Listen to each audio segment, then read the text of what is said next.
Oke, Assalamualaikum warahmatullahi wabarakatuh. Kembali lagi bersama saya Muhammad Niko Nur Cahyono.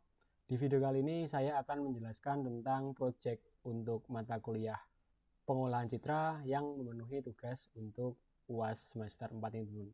Nah, di video kali ini saya akan menjelaskan mengenai tentang proyek untuk deteksi jalan berlubang ya, menggunakan Python untuk sebagai pemahaman dasar atau pemahaman pengolahan citra. Oke teman-teman, dalam membuat project ini saya membutuhkan dua dataset utama teman-teman ya. Dataset yang saya gunakan ini saya ambil dari Kaggle. Nah ini untuk website Kaggle-nya. Itu dataset yang saya ambil adalah dataset dengan nama Potel Detection. Nah ini miliknya Larcel ya ini ya. Yang saya ambil dari Larcel ini dengan judul Potel Detection. Nah, dataset di dalam Kaggle yang disediakan itu ada dua teman-teman, yaitu terdiri dari gambar dan juga terdiri dari file annotation dengan ekstensi XML. Nah, file XML ini berisi tentang koordinat lokasi lubang yang digunakan sebagai pembelajaran model, di mana nanti ada gambar, ada lubang. Nah, file anotasi inilah yang menunjukkan posisi koordinat lubang pada gambar tersebut seperti itu. Nah, di dataset yang saya gunakan ini memiliki jumlah gambar yaitu sebesar 665 file ya, yang cukup banyak. Ini file gambarnya dan ini adalah file annotation-nya. Nah, ini file gambar berisi gambar-gambar yang digunakan untuk pelatihan nanti. Nah, dan ini adalah file annotation yang menunjukkan suatu lokasi koordinat di mana titik jalan berlubang itu. Nah, di sini akan diberikan yang namanya adalah garis kotak atau disebut juga dengan bounding box yang berisikan tentang koordinat-koordinat lokasi pada suatu pixel seperti itu teman. Oke teman-teman, untuk dataset yang saya gunakan ini apa sih sebenarnya nanti untuk tujuannya selain digunakan untuk mendeteksi jalan berlubang saja? Oke, jika ketika ada dataset untuk deteksi jalan berlubang ini saja, maka nanti untuk fungsinya atau manfaatnya belum cukup memuaskan teman-teman. Nanti untuk dataset ini nanti akan saya gunakan sebagai sistem laporan jalan rusak untuk pemerintahan Indonesia. Nah, seperti itu. Oke, teman-teman, berikutnya. Nah, bagaimana sih caranya gambar IMAX dataset ini dibaca oleh kode Python? Oke, teman-teman, di sini jika kita lihat ya, di dalam kode program untuk deteksi jalan berlubangnya, ini jika kita cari, ada yang namanya fungsi imread. Nah, di sini ya, di sini ada yang namanya adalah fungsi IMAX CV imread ya. Ini miliknya fungsi dari library OpenCV ya. Ketika ini dijalankan, imread ini dijalankan, nanti secara otomatis akan mengonversi dari gambar biasa menjadi matrik numerik yang bisa dibaca oleh komputer seperti itu teman-teman. Nah di sini setelah dibaca oleh gambar, berikutnya adalah merubahnya menjadi BGR ya. BGR dirubah menjadi RGB. Nah kenapa harus dirubah menjadi RGB?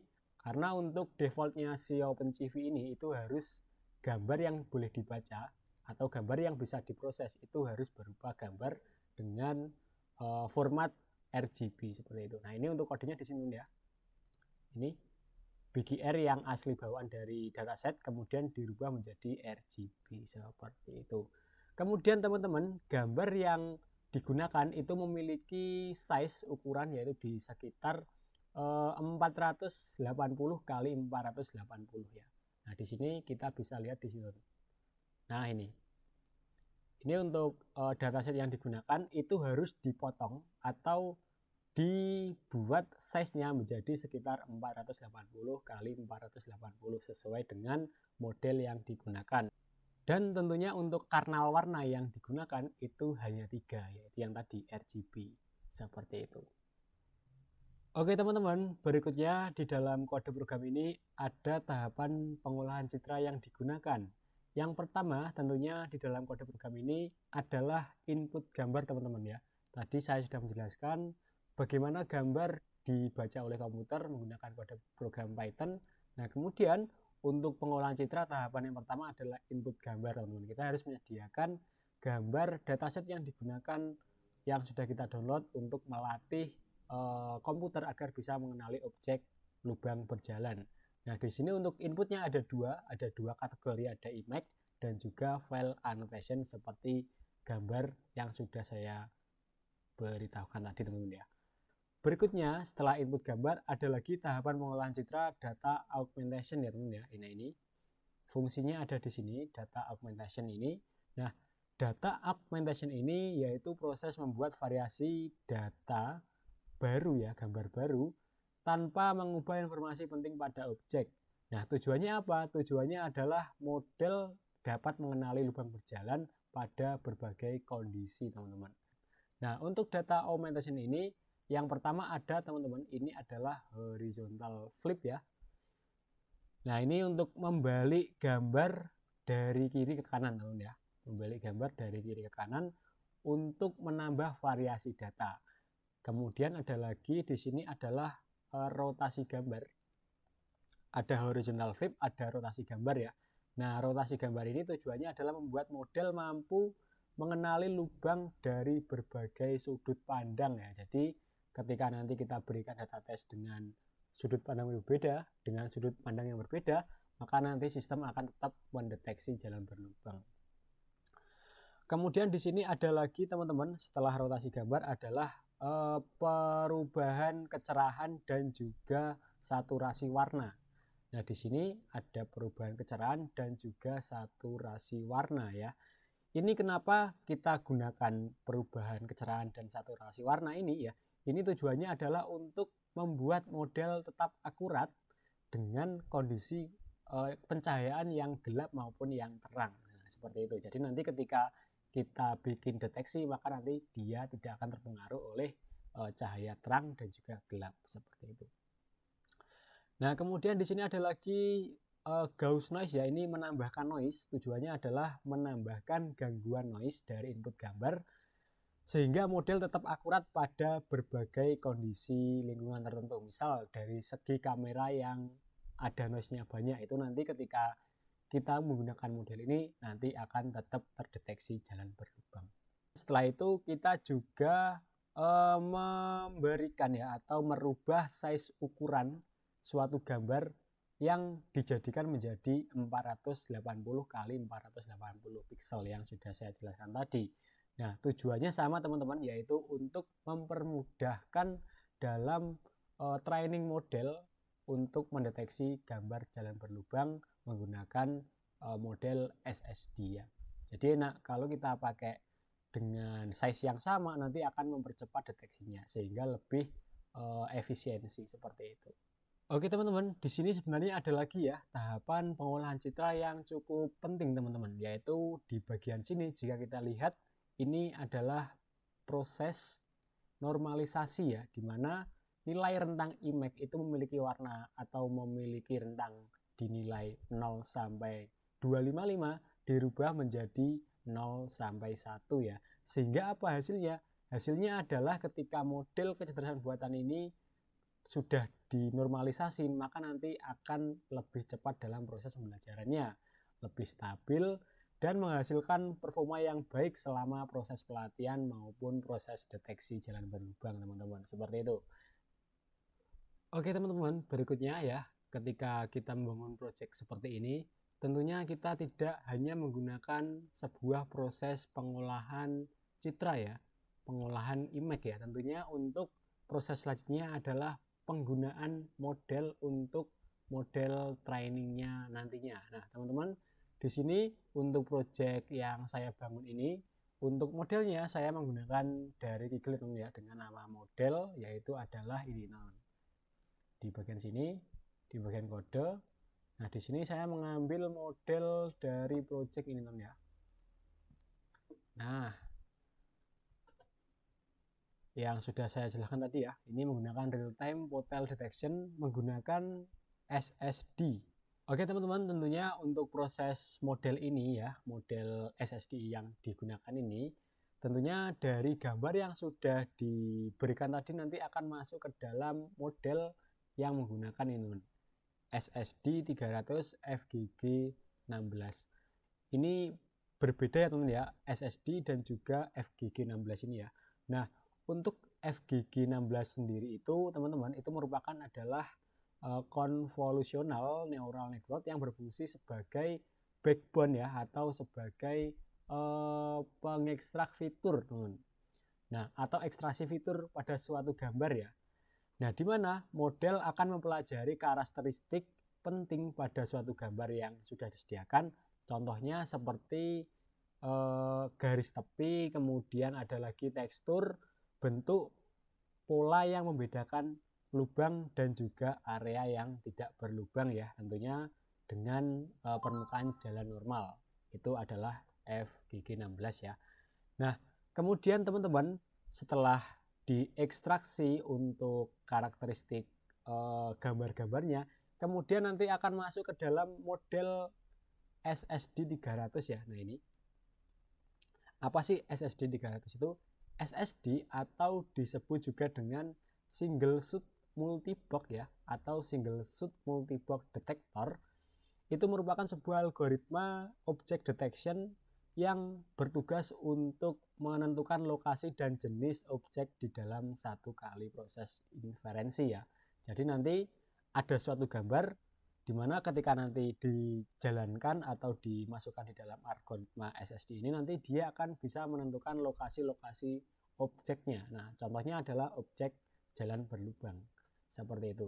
Oke teman-teman, setelah dilakukan penggunaan model SSD 300 ini, kemudian berikutnya adalah dilakukan sebuah proses bounding box ya.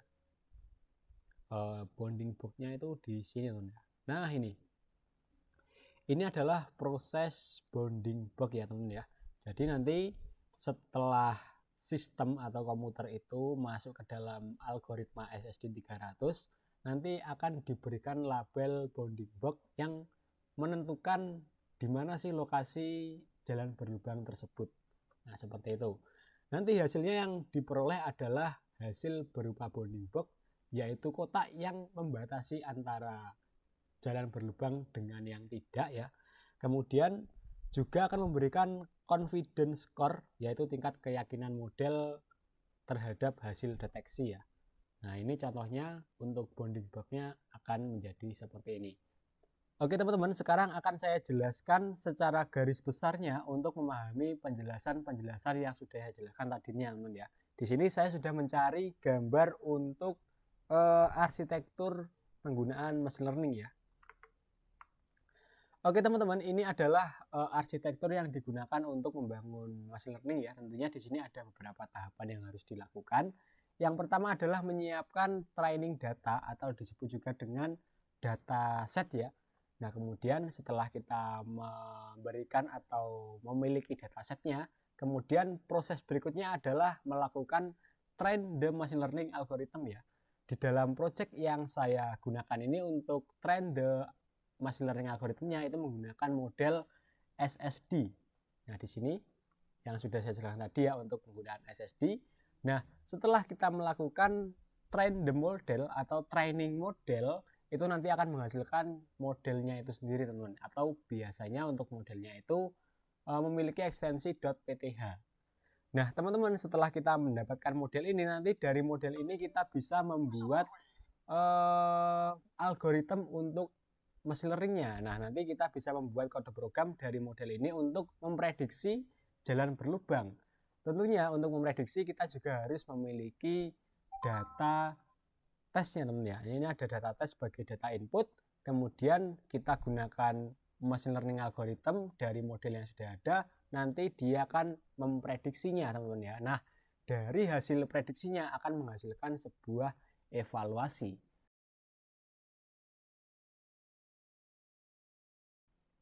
Oke teman-teman, ini adalah gambar arsitektur dari cara kerja machine learning ya. Ini terutama yang digunakan untuk project saya, yaitu project deteksi jalan berlubang. Tentunya teman-teman, di sini yang pertama adalah proses training data atau proses adanya data set yang harus dikumpulkan. Nah, di sini dari program yang sudah saya jelaskan tadi ya, ini sudah ada. Nah, di sini ini adalah training data atau data set yang sudah terkumpul teman-teman. Ada data image jalan berlubang dan juga anotasinya. Nah, kemudian setelah ada data setnya, berikutnya adalah melakukan training data menggunakan machine learning algorithm ya. Ini adalah training data model algorithm menggunakan algoritma SSD yang sudah saya jelaskan tadi teman-teman. Nanti dari algoritma training model ini akan menghasilkan sebuah model yang memiliki nama .pth ini teman ya. Jadi nanti dari data set di training atau dilatih akan menghasilkan model .pth ini teman ya. Nah, dari model .pth ini nanti akan dibuatkanlah sebagai machine learning algorithm untuk mengetes apakah model ini berhasil memprediksi teman-teman ya. Jadi gitu. Setelah menghasilkan model, nanti akan digunakan machine learning algorithm untuk mengetes modelnya. Nah, nanti setelah itu kita akan berikan data tes atau input data. Data tes yang digunakan untuk input data ini nanti akan menghasilkan prediksi atau melakukan prediksi dan menghasilkan evaluasi. Setelah itu kembali lagi ke train data machine learning. Nah, untuk looping atau untuk proses semua ini ya, itu disebut juga dengan epochs. Satu epochs berarti satu proses, dua epochs berarti dua proses. Nah, di dalam project yang saya gunakan ini teman-teman, itu saya menggunakan 150 epochs atau 150 proses untuk training model machine learningnya. Sebenarnya untuk epoch 150 itu terlalu banyak teman-teman. Jika kita lihat grafiknya, dinilai rentang 60-80 epochs itu sudah menghasilkan model yang cukup stabil untuk memprediksi jalan berlubang. Oke teman-teman, ada lagi proses pembagian data image-nya teman-teman. Jadi setelah kita tadi mengumpulkan banyak gambar dengan jumlah 665 file gambar jalan berlubang, nanti akan dibagi menjadi dua, yaitu dibagi menjadi data set dan juga dibagi menjadi data tes.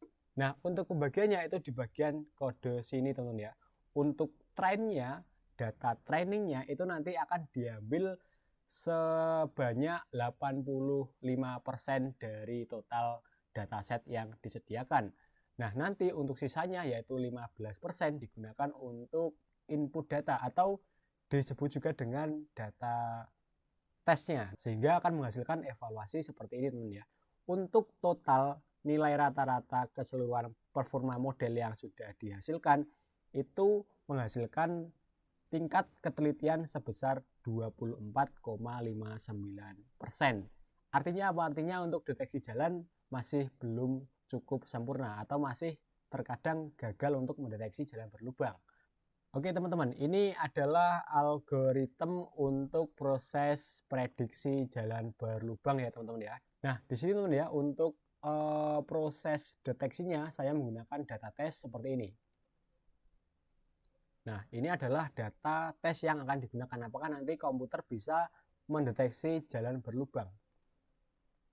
Sekarang kita masuk ke program yang sudah jadi ini ya, yang sudah ada modelnya ini. Oke, ini coba saya jalankan. Oke, device-nya menggunakan kuda ya. Nah, ini adalah hasil deteksinya teman-teman. Jadi nanti akan ada bounding box yang memberikan tahu bahwa ini adalah posisi jalan berlubang. Nanti dia akan menghitung total lubangnya. Oke, sekarang saya akan buka aplikasi yang sudah jadi untuk implementasi penggunaan pengolahan citra deteksi jalan berlubang ini. Oke teman-teman, dari program intinya kemudian akan saya jadikan sebagai sistem laporan jalan rusak atau silajak untuk implementasi pengolahan citra di dunia nyata teman-teman ya. Oke, sekarang akan saya demokan untuk hasil akhirnya. Saya buka dulu untuk laraknya. Oke teman-teman, untuk project ini saya menggunakan framework Flux ya dan juga Jinja 2 untuk membuat aplikasi berupa web menggunakan kode backend Python untuk bisa menjalankan hasil dari model yang sudah di training tersebut.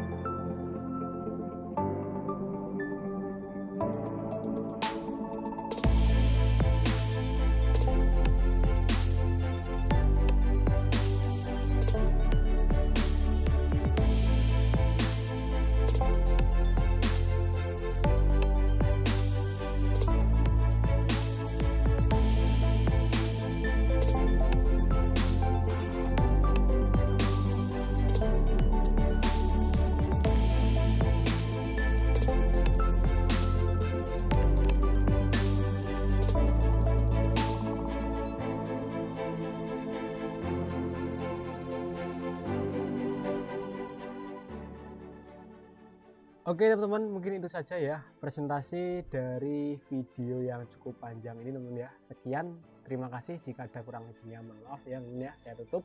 Wassalamualaikum warahmatullahi wabarakatuh. Sampai berjumpa di video berikutnya.